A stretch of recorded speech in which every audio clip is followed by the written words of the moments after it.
کیا آپ جانتے ہیں کہ ایک رات میں رسول اللہ صلی اللہ علیہ وسلم کو آسمانوں کی سیر کرائی گئی، بیت المقدس سے لے کر ساتوں آسمان، جہاں آپ صلی اللہ علیہ وسلم نے تمام انبیاء کی امامت فرمائی اور اللہ تعالیٰ سے ایک ایسا تحفہ پایا جس کا ثواب 50 نمازوں کے برابر ہے۔ بسم اللہ الرحمن الرحیم۔ آج ہم اسلام کی تاریخ کے اس عظیم اور حیرت انگیز واقعے کے بارے میں بات کرنے جا رہے ہیں جسے پوری دنیا شب معراج کے نام سے جانتی ہے۔ یہ وہ رات تھی جب اللہ کے پیارے نبی حضرت محمد صلی اللہ علیہ وسلم کو ایک ایسے سفر پر بلایا گیا جو انسانی سمجھ سے کہیں آگے ہے۔ ایک ایسی رات جب زمین و آسمان کے دروازے کھل گئے تھے، ایک ایسی رات جب اللہ کے نبی کو مسجد حرام سے مسجد اقصیٰ تک لے جایا گیا اور پھر وہاں سے ساتوں آسمانوں کی سیر کرائی گئی۔ یہ کوئی عام سفر نہیں تھا، یہ ایک الہی معجزہ تھا۔ دکھوں کا سال۔ اس عظیم واقعے کو سمجھنے کے لیے ہمیں تھوڑا پیچھے جانا ہوگا۔ اسلام کی ابتدا کے بعد مکہ میں مسلمانوں پر بہت ظلم ہو رہے تھے۔ قریش کے لوگ ہر طرح سے نبی صلی اللہ علیہ وسلم اور آپ کے ساتھیوں کو ستاتے تھے، لیکن ان سب مشکلات کے درمیان نبی صلی اللہ علیہ وسلم کے پاس دو ایسے سہارے تھے جو ہر مشکل میں آپ کے ساتھ کھڑے رہتے تھے۔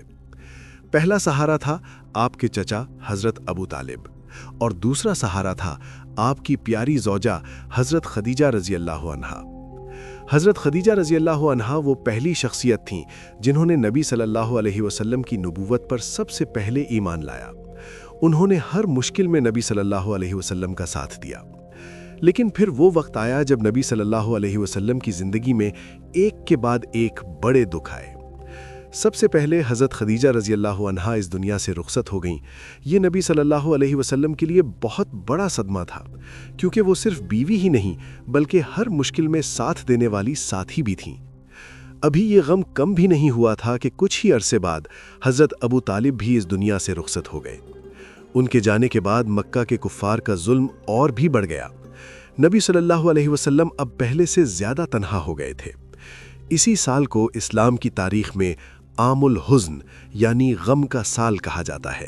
طائف کا سفر۔ جب مکہ میں حالات بہت زیادہ خراب ہو گئے تو نبی کریم صلی اللہ علیہ وسلم نے سوچا کہ شاید کسی دوسرے شہر کے لوگ اسلام کا پیغام سن لیں۔ اسی امید کے ساتھ نبی کریم صلی اللہ علیہ وسلم طائف شہر کی طرف گئے۔ طائف کے لوگ اس وقت ایک طاقتور قبیلے سے تعلق رکھتے تھے۔ نبی کریم صلی اللہ علیہ وسلم نے انہیں اسلام کا پیغام پہنچایا، لیکن افسوس، طائف کے لوگوں نے نہ صرف اس پیغام کو ٹھکرا دیا بلکہ انہوں نے نبی کریم صلی اللہ علیہ وسلم کے ساتھ بہت برا سلوک کیا۔ انہوں نے شہر کے بچوں اور شرارتی لوگوں کو اکسایا کہ نبی کریم صلی اللہ علیہ وسلم پر پتھر مارو۔ پھر کیا تھا؟ لوگوں نے پتھر مارنا شروع کر دیے۔ پتھر اتنے مارے گئے کہ نبی کریم صلی اللہ علیہ وسلم کے مبارک پاؤں سے خون بہنے لگا۔ اتنی تکلیف کے باوجود نبی کریم صلی اللہ علیہ وسلم نے ان کے لیے بد دعا نہیں کی بلکہ اللہ سے دعا کی، وہ مشہور دعا۔ اتنی تکلیف کے بعد نبی کریم صلی اللہ علیہ وسلم ایک باغ میں بیٹھ گئے اور اللہ سے ایک بہت ہی دل کو چھو لینے والی دعا کی۔ اس دعا میں نبی کریم صلی اللہ علیہ وسلم نے فرمایا، اے اللہ، میں اپنی کمزوری، اپنی بے بسی اور لوگوں کے سامنے اپنی بے عزتی کی شکایت صرف تجھ سے کرتا ہوں۔ یہ دعا اس بات کی مثال ہے کہ نبی کریم صلی اللہ علیہ وسلم ہر حال میں صرف اللہ پر بھروسہ رکھتے تھے۔ رات کا وقت تھا، مکہ مکرمہ پر خاموشی چھائی ہوئی تھی۔ لوگ اپنے گھروں میں سو چکے تھے اور شہر پر پرسکون سکوت طاری تھا۔ اسی رات اللہ تعالیٰ نے اپنے محبوب نبی حضرت محمد صلی اللہ علیہ وسلم کے لیے ایک ایسا عظیم معجزہ مقدر فرمایا جو قیامت تک انسانوں کے لیے حیرت کا باعث بنے گا۔ یہ وہ رات تھی جسے ہم شب معراج کہتے ہیں۔ جبرائیل علیہ السلام کی آمد۔ روایات میں آتا ہے کہ اس رات حضرت محمد صلی اللہ علیہ وسلم حتیم یا مسجد حرام کے قریب آرام فرما رہے تھے۔ اچانک آسمان سے ایک نورانی منظر ظاہر ہوا۔ یہ حضرت جبرائیل علیہ السلام تھے جو اللہ کے حکم سے زمین پر تشریف لائے تھے۔ ان کے ساتھ فرشتوں کا ایک گروہ بھی تھا۔ حضرت جبرائیل علیہ السلام نے نبی کریم صلی اللہ علیہ وسلم کو بیدار کیا۔ یہ کوئی عام لمحہ نہیں تھا، یہ اس عظیم سفر کی ابتدا تھی جو تاریخ میں پہلے کبھی کسی انسان کے ساتھ نہیں ہوا تھا۔ اللہ کی طرف سے انعام۔ نبی صلی اللہ علیہ وسلم نے اپنی زندگی میں بہت سی مشکلات دیکھیں، لیکن اللہ اپنے نبی کو کبھی اکیلا نہیں چھوڑتا۔ اسی مشکل دور کے بعد اللہ نے اپنے پیارے نبی صلی اللہ علیہ وسلم کو ایک ایسا تحفہ دیا جو پوری انسانی تاریخ کا سب سے عجیب اور سب سے عظیم سفر تھا۔ وہ سفر تھا اسرا اور معراج کا سفر۔ ایک ایسی رات جب آسمان کے دروازے کھلنے والے تھے اور اللہ کے نبی کو 7 آسمانوں کی سیر کرائی جانے والی تھی۔ لیکن اس عظیم سفر کی ابتدا کیسے ہوئی؟ حضرت جبرائیل علیہ السلام کب آئے اور براق کیا تھا؟ یہ سب ہم جانیں گے اگلے حصے میں۔ سینہ مبارک کا کھولا جانا۔ پھر ایک ایسا واقعہ پیش آیا جو اللہ کی قدرت کی نشانی تھا۔ حضرت جبرائیل علیہ السلام نے نبی کریم صلی اللہ علیہ وسلم کے سینہ مبارک کو کھولا۔ اس کے بعد نبی کے دل کو نکالا گیا۔ یہ کوئی تکلیف دہ عمل نہیں تھا، بلکہ یہ ایک روحانی اور معجزاتی عمل تھا۔ پھر اس دل کو آب زمزم سے دھویا گیا۔ اس کے بعد اس میں ایمان اور حکمت بھر دی گئی۔ پھر دل کو دوبارہ اپنی جگہ رکھ دیا گیا۔ یہ اس لیے کیا گیا تاکہ نبی کریم صلی اللہ علیہ وسلم اس عظیم روحانی سفر کے لیے مکمل طور پر تیار ہو جائیں۔ براق کا ظہور۔ اب وقت تھا اس حیرت انگیز سفر کے آغاز کا۔ حضرت جبرائیل علیہ السلام ایک خاص سواری لے کر آئے۔ اس سواری کا نام تھا براق۔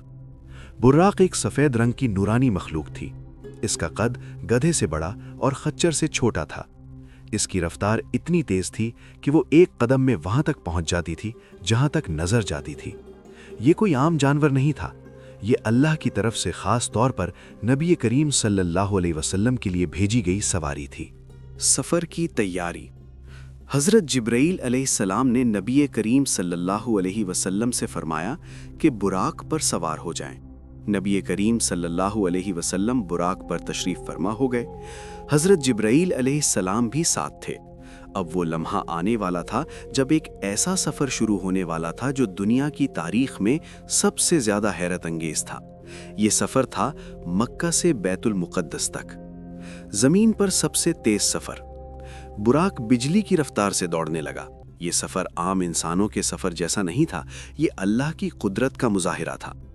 راستے میں حضرت جبرائیل علیہ السلام نے نبی کریم صلی اللہ علیہ وسلم کو مختلف مقامات بھی دکھائے۔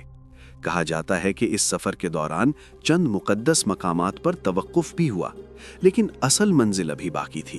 بیت المقدس کی سرزمین۔ کچھ ہی لمحوں میں نبی کریم صلی اللہ علیہ وسلم بیت المقدس پہنچ گئے۔ یہ وہ مقدس جگہ ہے جہاں بہت سے انبیاء علیہم السلام آئے تھے۔ یہاں ایک عظیم روحانی منظر پیش آنے والا تھا، کیونکہ یہاں تمام انبیاء جمع ہونے والے تھے اور ان سب کی امامت کرنے والے تھے حضرت محمد صلی اللہ علیہ وسلم۔ یہ وہ لمحہ تھا جب نبی کریم صلی اللہ علیہ وسلم کو تمام انبیاء پر فضیلت عطا کی گئی۔ لیکن اصل معراج ابھی باقی تھی، کیونکہ اب شروع ہونے والا تھا آسمانوں کا سفر، 7 آسمانوں کا سفر اور اللہ تعالیٰ کے قرب کا عظیم لمحہ۔ یہ سب کچھ کیا ہوا؟ پہلے آسمان پر کیا دیکھا گیا؟ کن کن انبیاء سے ملاقات ہوئی؟ بسم اللہ الرحمن الرحیم۔ جب نبی کریم صلی اللہ علیہ وسلم براق پر سوار ہو کر بیت المقدس پہنچے تو وہاں ایک عظیم اور نورانی منظر آپ کے انتظار میں تھا۔ یہ وہ مقدس جگہ تھی جہاں صدیوں سے اللہ کے انبیاء آتے رہے تھے۔ یہاں حضرت ابراہیم علیہ السلام، حضرت موسیٰ علیہ السلام اور حضرت عیسیٰ علیہ السلام سمیت بہت سے انبیاء نے عبادت کی تھی۔ اسی جگہ اللہ تعالیٰ نے اپنے محبوب نبی صلی اللہ علیہ وسلم کے لیے ایک خاص اعزاز مقرر فرمایا تھا، براق کو باندھنا۔ جب نبی کریم صلی اللہ علیہ وسلم بیت المقدس پہنچے تو آپ صلی اللہ علیہ وسلم نے براق کو اسی جگہ باندھا جہاں پہلے انبیاء اپنی سواریوں کو باندھا کرتے تھے۔ یہ جگہ مسجد اقصیٰ کے قریب تھی۔ اس کے بعد نبی کریم صلی اللہ علیہ وسلم مسجد کے اندر داخل ہوئے۔ یہاں ایک حیرت انگیز منظر تھا۔ تمام انبیاء کا اجتماع۔ مسجد کے اندر اللہ کے بہت سے انبیاء موجود تھے۔ روایات کے مطابق وہاں تمام انبیاء علیہم السلام جمع تھے۔ یہ ایک ایسا روحانی اجتماع تھا جیسا تاریخ میں پہلے کبھی نہیں ہوا تھا۔ پھر حضرت جبرائیل علیہ السلام نے نبی کریم صلی اللہ علیہ وسلم کو آگے بڑھنے کا اشارہ کیا اور فرمایا، یا رسول اللہ، آپ نماز پڑھائیں۔ نبی کریم صلی اللہ علیہ وسلم کی امامت۔ یہ وہ عظیم لمحہ تھا جب تمام انبیاء نے نبی کریم صلی اللہ علیہ وسلم کے پیچھے نماز ادا کی۔ حضرت آدم علیہ السلام، حضرت ابراہیم علیہ السلام، حضرت موسیٰ علیہ السلام، حضرت عیسیٰ علیہ السلام اور بہت سے دوسرے انبیاء، سب کے سب نبی کریم صلی اللہ علیہ وسلم کے پیچھے صفوں میں کھڑے تھے۔ نبی کریم صلی اللہ علیہ وسلم نے نماز کی امامت فرمائی۔ یہ اس بات کی علامت تھی کہ اللہ تعالیٰ نے اپنے آخری نبی صلی اللہ علیہ وسلم کو تمام انبیاء پر فضیلت عطا فرمائی ہے۔ آسمانوں کے سفر کی تیاری۔ نماز کے بعد حضرت جبرائیل علیہ السلام نبی کریم صلی اللہ علیہ وسلم کے پاس آئے۔ اب اگلا مرحلہ شروع ہونے والا تھا۔ یہ مرحلہ تھا معراج، یعنی آسمانوں کی طرف سفر۔ حضرت جبرائیل علیہ السلام نبی کریم صلی اللہ علیہ وسلم کو مسجد اقصیٰ سے باہر لے گئے۔ پھر وہاں سے آسمان کی طرف ایک نورانی راستہ کھولا گیا۔ یہ کوئی عام راستہ نہیں تھا، یہ اللہ کی قدرت کا ایک عظیم معجزہ تھا۔ پہلا آسمان۔ حضرت جبرائیل علیہ السلام نبی کریم صلی اللہ علیہ وسلم کو لے کر پہلے آسمان کی طرف روانہ ہوئے۔ جب وہ پہلے آسمان کے دروازے پر پہنچے تو وہاں موجود فرشتے نے پوچھا، کون ہے؟ حضرت جبرائیل علیہ السلام نے جواب دیا، میں جبرائیل ہوں۔ فرشتے نے دوبارہ پوچھا، اور آپ کے ساتھ کون ہے؟ حضرت جبرائیل علیہ السلام نے فرمایا، یہ محمد صلی اللہ علیہ وسلم ہیں۔ پھر فرشتے نے پوچھا، کیا انہیں بلایا گیا ہے؟ حضرت جبرائیل علیہ السلام نے فرمایا، جی ہاں، انہیں بلایا گیا ہے۔ یہ سن کر آسمان کا دروازہ کھول دیا گیا۔ حضرت آدم علیہ السلام سے ملاقات۔ جب نبی کریم صلی اللہ علیہ وسلم پہلے آسمان میں داخل ہوئے تو وہاں ایک عظیم شخصیت موجود تھی۔ یہ حضرت آدم علیہ السلام تھے۔ وہ انسانوں کے پہلے نبی اور پہلے انسان تھے۔ حضرت آدم علیہ السلام نے نبی کریم صلی اللہ علیہ وسلم کو خوشامدید کہا۔ انہوں نے فرمایا، خوشامدید اے نیک بیٹے اور نیک نبی۔ نبی کریم صلی اللہ علیہ وسلم نے بھی حضرت آدم علیہ السلام کو سلام کیا۔ ایک حیرت انگیز منظر۔ روایات میں آتا ہے کہ حضرت آدم علیہ السلام کے دائیں اور بائیں طرف بہت سی روحیں تھیں۔ جب وہ اپنی دائیں طرف دیکھتے تو خوش ہوتے، اور جب بائیں طرف دیکھتے تو غمگین ہو جاتے۔ حضرت جبرائیل علیہ السلام نے بتایا کہ دائیں طرف جنتی لوگوں کی روحیں تھیں اور بائیں طرف جہنمی لوگوں کی روحیں۔ یہ منظر نبی کریم صلی اللہ علیہ وسلم کو دکھایا گیا تاکہ انسانوں کے انجام کی حقیقت واضح ہو جائے۔ یہ تو صرف پہلا آسمان تھا، لیکن ابھی مزید عظیم ملاقاتیں باقی تھیں، کیونکہ اگلے آسمانوں پر نبی کریم صلی اللہ علیہ وسلم کی ملاقات ہونے والی تھی حضرت عیسیٰ علیہ السلام سے، حضرت یحییٰ علیہ السلام سے، حضرت یوسف علیہ السلام سے، حضرت ادریس علیہ السلام سے، حضرت ہارون علیہ السلام سے، حضرت موسیٰ علیہ السلام سے اور حضرت ابراہیم علیہ السلام سے۔ یہ سب کچھ ہم جانیں گے پارٹ 4 میں۔ بسم اللہ الرحمن الرحیم۔ پہلے آسمان پر حضرت آدم علیہ السلام سے ملاقات کے بعد حضرت جبرائیل علیہ السلام نبی کریم صلی اللہ علیہ وسلم کو لے کر آگے بڑھے۔ اب سفر شروع ہوا دوسرے آسمان کی طرف۔ یہ ایک ایسا سفر تھا جو انسانی عقل سے باہر تھا۔ ہر آسمان پر ایک نیا منظر، ایک نئی ملاقات اور ایک نئی حکمت ظاہر ہو رہی تھی۔ دوسرا آسمان۔ جب حضرت جبرائیل علیہ السلام اور نبی کریم صلی اللہ علیہ وسلم دوسرے آسمان کے دروازے پر پہنچے تو وہاں بھی وہی سوال پوچھا گیا۔ فرشتے نے کہا، کون ہے؟ حضرت جبرائیل علیہ السلام نے جواب دیا، میں جبرائیل ہوں۔ فرشتے نے پوچھا، اور آپ کے ساتھ کون ہے؟ انہوں نے فرمایا، محمد صلی اللہ علیہ وسلم۔ پھر پوچھا گیا، کیا انہیں بلایا گیا ہے؟ حضرت جبرائیل علیہ السلام نے فرمایا، جی ہاں۔ یہ سن کر دوسرے آسمان کا دروازہ کھول دیا گیا۔ حضرت عیسیٰ اور حضرت یحییٰ علیہ السلام سے ملاقات۔ دوسرے آسمان پر نبی کریم صلی اللہ علیہ وسلم کی ملاقات دو عظیم نبیوں سے ہوئی۔ یہ تھے حضرت عیسیٰ علیہ السلام اور حضرت یحییٰ علیہ السلام۔ یہ دونوں آپس میں قریبی رشتہ دار بھی تھے۔ انہوں نے نبی کریم صلی اللہ علیہ وسلم کو دیکھ کر خوشی کا اظہار کیا۔ انہوں نے کہا، خوشامدید اے نیک بھائی اور نیک نبی۔ نبی کریم صلی اللہ علیہ وسلم نے بھی انہیں سلام کیا اور ان کے لیے دعا فرمائی۔ یہ ملاقات ایک عظیم روحانی لمحہ تھا۔ تیسرا آسمان۔ اس کے بعد حضرت جبرائیل علیہ السلام نبی کریم صلی اللہ علیہ وسلم کو لے کر تیسرے آسمان کی طرف روانہ ہوئے۔ وہاں پہنچ کر پھر وہی سوال و جواب ہوا۔ دروازہ کھولا گیا اور نبی کریم صلی اللہ علیہ وسلم تیسرے آسمان میں داخل ہوئے۔ یہاں ایک ایسا منظر تھا جو انتہائی خوبصورت تھا۔ حضرت یوسف علیہ السلام۔ تیسرے آسمان پر نبی کریم صلی اللہ علیہ وسلم کی ملاقات حضرت یوسف علیہ السلام سے ہوئی۔ حضرت یوسف علیہ السلام اپنی بے مثال خوبصورتی کے لیے مشہور تھے۔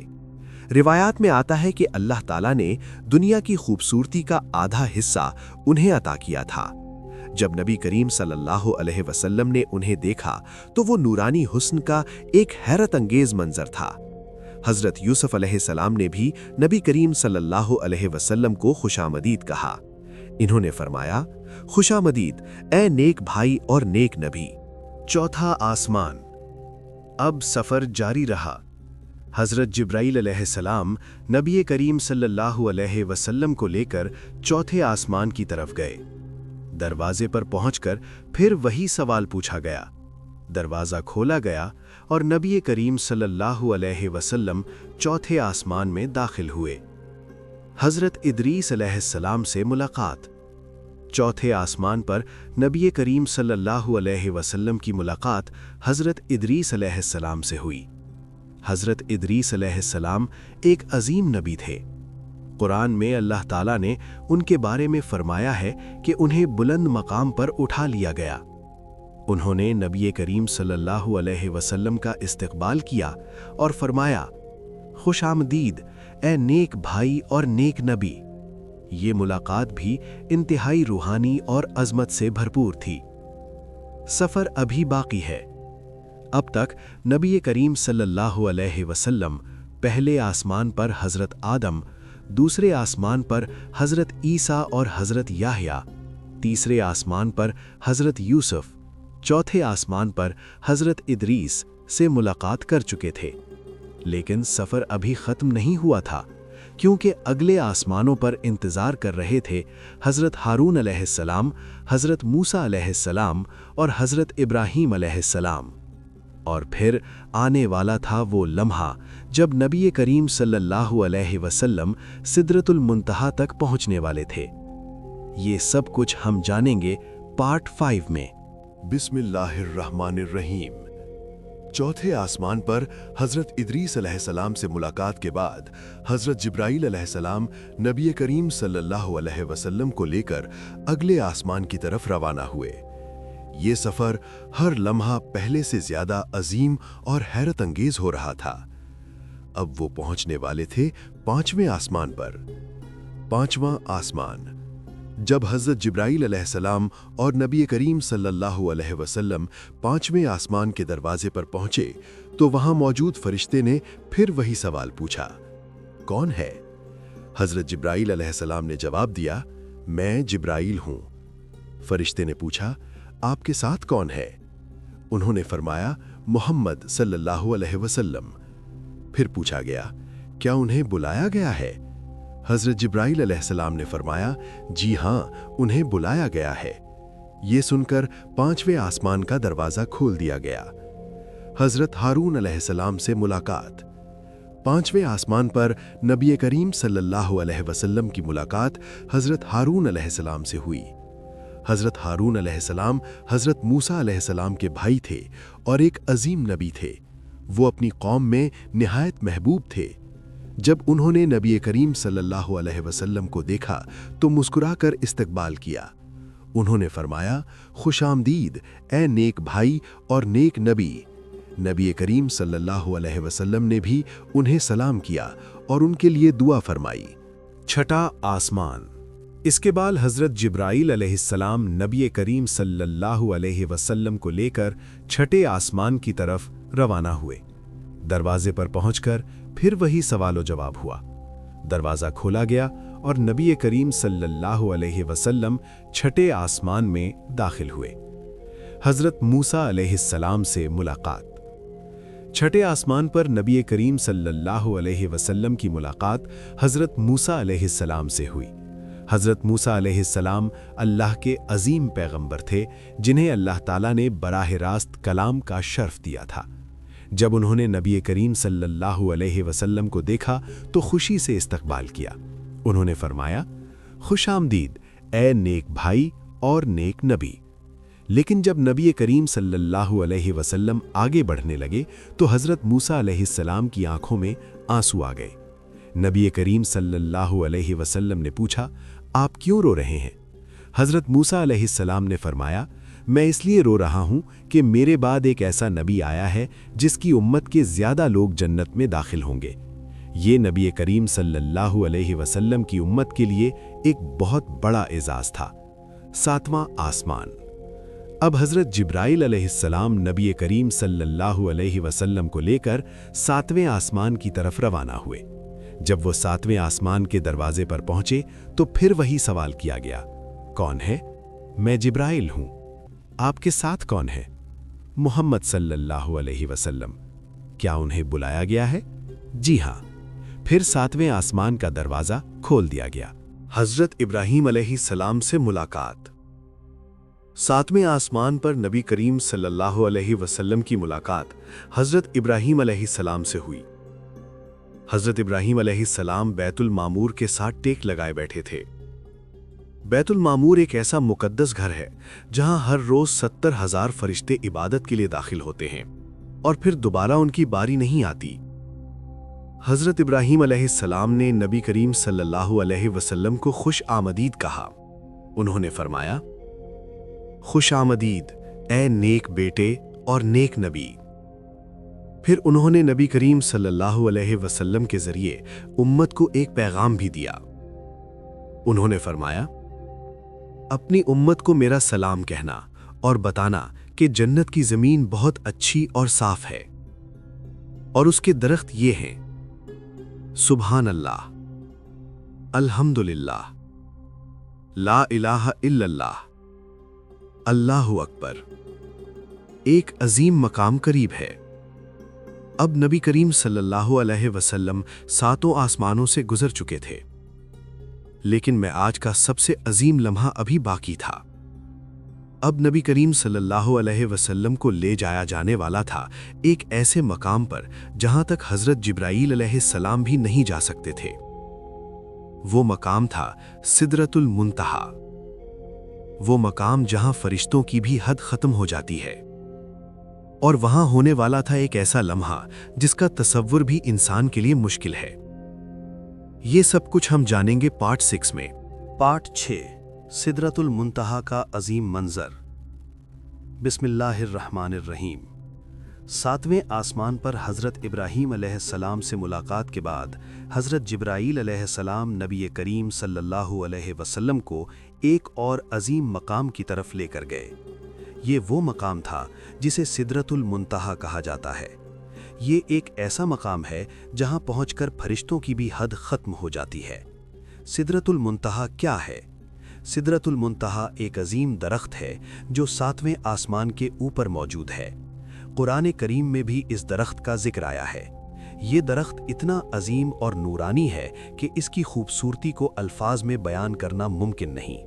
اس کے پتے اتنے بڑے تھے جیسے ہاتھی کے کان، اور اس کے پھل بڑے بڑے مٹکوں کی طرح تھے۔ اس درخت پر اللہ کا خاص نور اور تجلیاں نازل ہو رہی تھیں۔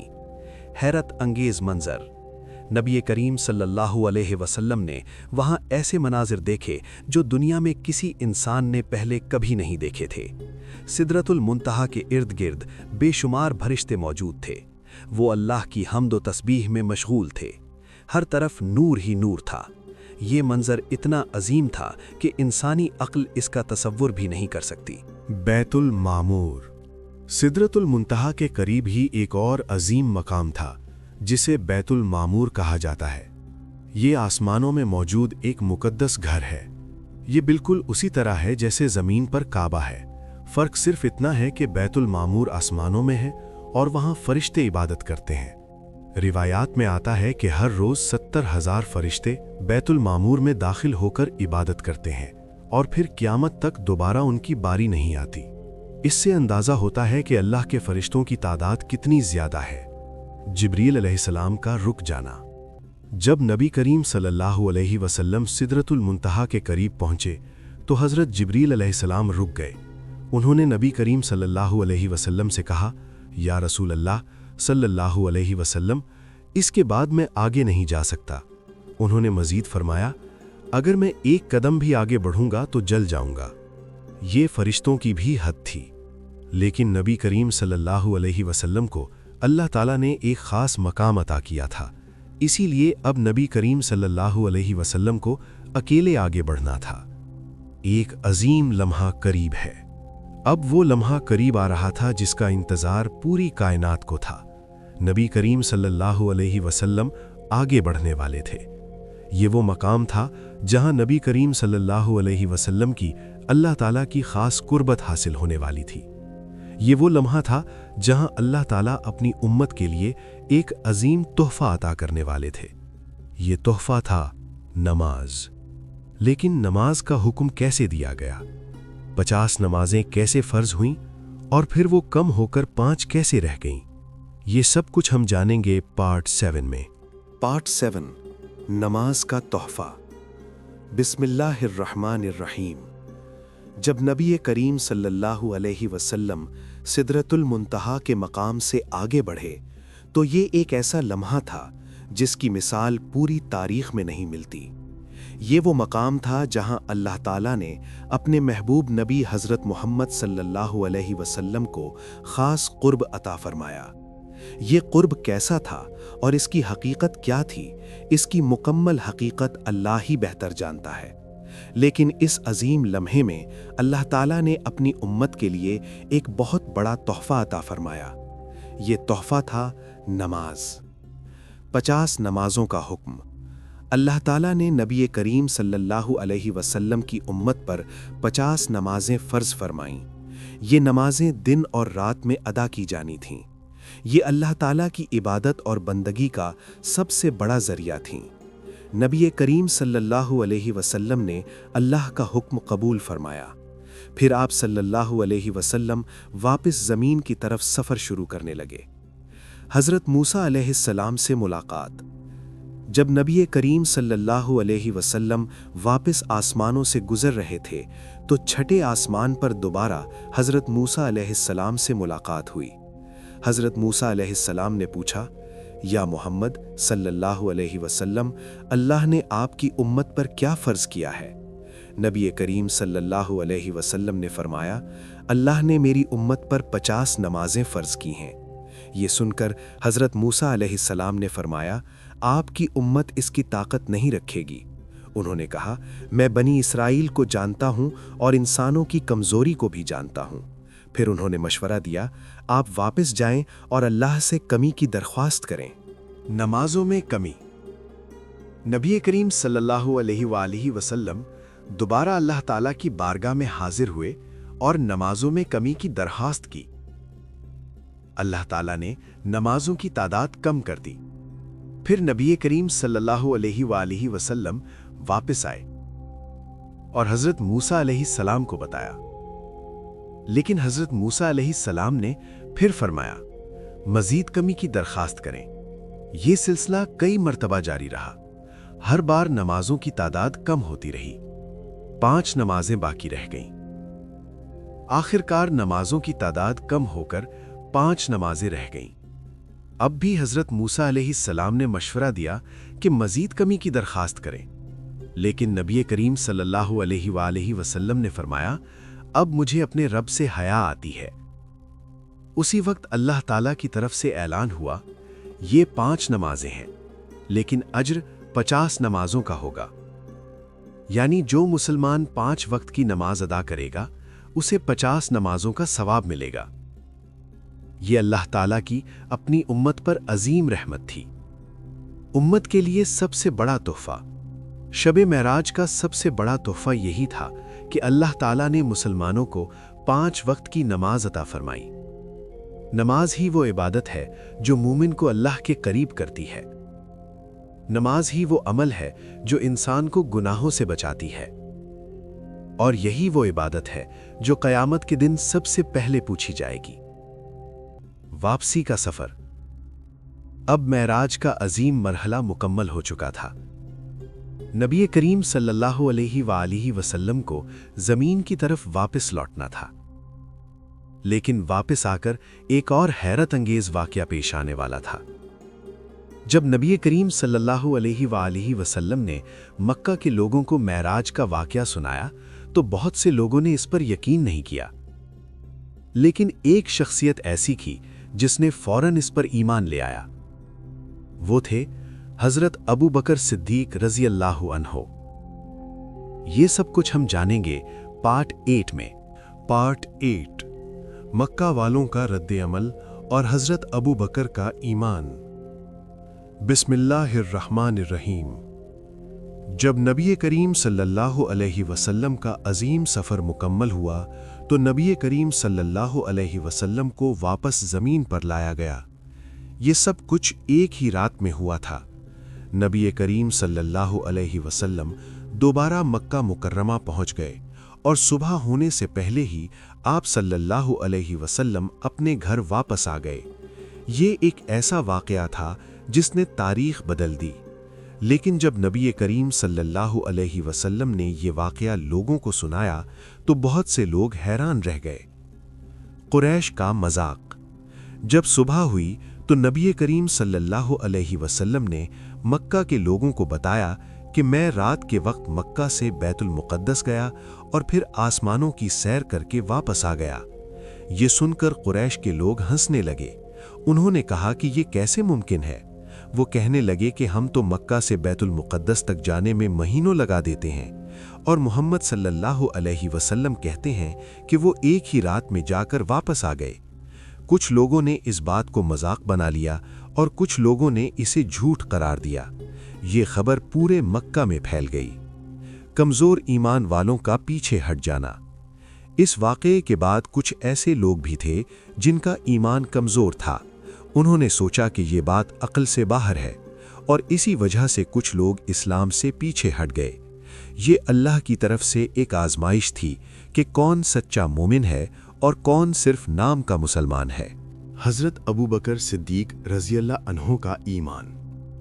جب قریش کے لوگ حضرت ابو بکر رضی اللہ عنہ کے پاس گئے تو انہوں نے کہا، کیا تم نے سنا تمہارے دوست محمد صلی اللہ علیہ وسلم کیا کہہ رہے ہیں؟ انہوں نے کہا کہ محمد صلی اللہ علیہ وسلم کہتے ہیں کہ وہ ایک رات میں بیت المقدس جا کر واپس آ گئے۔ حضرت ابو بکر رضی اللہ عنہ نے پوچھا، کیا واقعی رسول اللہ صلی اللہ علیہ وسلم نے یہ بات فرمائی ہے؟ لوگوں نے کہا، جی ہاں۔ یہ سن کر حضرت ابو بکر رضی اللہ عنہ نے فوراً فرمایا، اگر رسول اللہ صلی اللہ علیہ وسلم نے یہ فرمایا ہے تو یقیناً یہ سچ ہے۔ انہوں نے مزید فرمایا، میں تو اس سے بھی بڑی بات پر ایمان رکھتا ہوں کہ آسمان سے وحی آتی ہے۔ یہ سن کر قریش حیران رہ گئے۔ صدیق کا لقب۔ حضرت ابو بکر صدیق رضی اللہ عنہ کے اس پختہ ایمان کی وجہ سے نبی کریم صلی اللہ علیہ وسلم نے انہیں ایک خاص لقب عطا فرمایا۔ یہ لقب تھا صدیق، یعنی سچ کی تصدیق کرنے والا۔ اسی دن سے حضرت ابو بکر صدیق رضی اللہ عنہ کو ابو بکر صدیق کہا جانے لگا۔ بیت المقدس کی نشانی۔ قریش کے لوگوں نے نبی کریم صلی اللہ علیہ وسلم کو جھٹلانے کے لیے ایک اور سوال کیا۔ انہوں نے کہا، اگر آپ واقعی بیت المقدس گئے تھے تو ہمیں اس کی تفصیل بتائیں۔ نبی کریم صلی اللہ علیہ وسلم نے مسجد اقصیٰ کی مکمل تفصیل بیان کر دی، یہاں تک کہ اس کے دروازوں اور شکل و صورت کے بارے میں بھی بتایا۔ اللہ تعالیٰ نے نبی کریم صلی اللہ علیہ وسلم کے سامنے بیت المقدس کا منظر ظاہر کر دیا تھا، اسی لیے آپ صلی اللہ علیہ وسلم نے ہر سوال کا درست جواب دیا۔ ایک اور نشانی، نبی کریم صلی اللہ علیہ وسلم نے قریش کو ایک اور نشانی بھی بتائی۔ آپ صلی اللہ علیہ وسلم نے فرمایا کہ راستے میں ایک قافلہ دیکھا تھا اور اس قافلے کے بارے میں خاص معلومات بھی بتائیں۔ بعد میں جب وہ قافلہ مکہ پہنچا تو اس نے بھی وہی باتیں بیان کی جو نبی کریم صلی اللہ علیہ وسلم نے پہلے بتائی تھیں۔ اس کے باوجود بہت سے لوگ ایمان نہ لائے۔ معراج کا پیغام۔ شب معراج صرف ایک معجزہ نہیں تھا، بلکہ اس میں پوری امت کے لیے بہت سے پیغامات تھے۔ نماز کی اہمیت، اللہ کی قدرت اور نبی کریم صلی اللہ علیہ وسلم کا بلند مقام۔ یہ واقعہ ہمیں یاد دلاتا ہے کہ ایمان صرف عقل سے نہیں بلکہ دل کی یقین سے ہوتا ہے۔ لیکن شب معراج کے اس عظیم واقعے میں اور بھی بہت سی حکمتیں اور سبق موجود ہیں۔ یہ سبق کیا ہے اور ہمیں اس واقعے سے کیا سیکھنا چاہیے، یہ سب ہم جانیں گے پارٹ 9 میں۔ پارٹ 9، معراج کے دوران دکھائے گئے مناظر۔ بسم اللہ الرحمن الرحیم۔ شب معراج کے سفر کے دوران نبی کریم صلی اللہ علیہ وسلم کو صرف آسمانوں کی سیر ہی نہیں کروائی گئی، بلکہ اللہ تعالی نے آپ صلی اللہ علیہ وسلم کو کئی ایسے مناظر بھی دکھائے جو انسانوں کے اعمال کے انجام کو ظاہر کرتے تھے۔ یہ مناظر امت کے لیے ایک نصیحت اور سبق تھے۔ سود کھانے والوں کا انجام۔ نبی کریم صلی اللہ علیہ وسلم نے کچھ ایسے لوگوں کو دیکھا جن کے پیٹ بہت بڑے تھے۔ وہ کھڑے ہونے کی کوشش کرتے لیکن گر جاتے تھے۔ حضرت جبرائیل علیہ السلام نے بتایا، یہ وہ لوگ ہیں جو دنیا میں سود کھاتے تھے۔ جھوٹ بولنے والوں کا عذاب۔ پھر نبی کریم صلی اللہ علیہ وسلم نے کچھ ایسے لوگوں کو دیکھا جن کے ہونٹوں کو لوہے کے بڑے بڑے اوزاروں سے کاٹا جا رہا تھا۔ جب ہونٹ دوبارہ ٹھیک ہوتے تو پھر کاٹ دیے جاتے۔ حضرت جبرائیل علیہ السلام نے بتایا، یہ وہ لوگ ہیں جو دنیا میں جھوٹ اور فتنہ پھیلاتے تھے۔ یتیموں کا مال کھانے والوں کا انجام۔ نبی کریم صلی اللہ علیہ وسلم نے کچھ لوگوں کو دیکھا جو آگ کھا رہے تھے۔ حضرت جبرائیل علیہ السلام نے بتایا، یہ وہ لوگ ہیں جو دنیا میں یتیموں کا مال ناحق کھاتے تھے۔ یہ تمام مناظر اس بات کی یاد دہانی تھے کہ انسان کے ہر عمل کا حساب ہوگا۔ پارٹ 10، جنت کے حیرت انگیز مناظر۔ معراج کے سفر میں نبی کریم صلی اللہ علیہ وسلم کو جنت کے مناظر بھی دکھائے گئے۔ یہ وہ مقام ہے جو اللہ نے نیک بندوں کے لیے تیار کیا ہے۔ جنت کی نہریں۔ نبی کریم صلی اللہ علیہ وسلم نے جنت میں بہنے والی نہریں دیکھیں۔ کچھ نہریں دودھ کی تھیں، کچھ شہد کی تھیں اور کچھ نہریں ایسی تھیں جن کا پانی انتہائی صاف اور خوشبودار تھا۔ جنت کے محلات۔ آپ صلی اللہ علیہ وسلم نے جنت کے عظیم محلات بھی دیکھے۔ یہ محلات سونے اور چاندی سے بنے ہوئے تھے۔ ان کی خوبصورتی ایسی تھی جسے دنیا کے الفاظ میں بیان کرنا ممکن نہیں۔ جنت کی خوشبو۔ نبی کریم صلی اللہ علیہ وسلم نے فرمایا کہ جنت کی خوشبو بہت دور سے محسوس کی جا سکتی ہے۔ یہ خوشبو دل کو سکون دینے والی تھی۔ یہ سب اللہ کے نیک بندوں کے لیے تیار کیا گیا ہے۔ پارٹ 11، شب معراج کے اہم پیغامات۔ شب معراج کا واقعہ صرف ایک معجزہ نہیں تھا، اس میں امت کے لیے بہت اہم پیغامات بھی تھے۔ نماز کی اہمیت۔ سب سے بڑا پیغام یہ ہے کہ نماز اسلام کا ستون ہے۔ نماز ہی وہ عبادت ہے جو براہ راست معراج کے موقع پر فرض کی گئی۔ یہ اس بات کی نشانی ہے کہ نماز کا مقام اسلام میں بہت بلند ہے۔ اللہ کی قدرت۔ شب معراج ہمیں یاد دلاتی ہے کہ اللہ کی قدرت کے سامنے کوئی چیز ناممکن نہیں۔ جو رب پوری کائنات کو چلا رہا ہے، اس کے لیے ایک رات میں آسمانوں کا سفر کروانا مشکل نہیں۔ ایمان کی طاقت۔ حضرت ابو بکر صدیق رضی اللہ عنہ کا ایمان ہمیں سکھاتا ہے کہ سچا مومن اللہ اور اس کے رسول صلی اللہ علیہ وسلم کی بات پر فوراً یقین کرتا ہے۔ Part 12، cinematic ending. میرے عزیز بھائیوں اور بہنوں، شب معراج کا واقعہ ہمیں ایک بہت بڑا سبق دیتا ہے۔ یہ واقعہ ہمیں یاد دلاتا ہے کہ دنیا کی زندگی عارضی ہے۔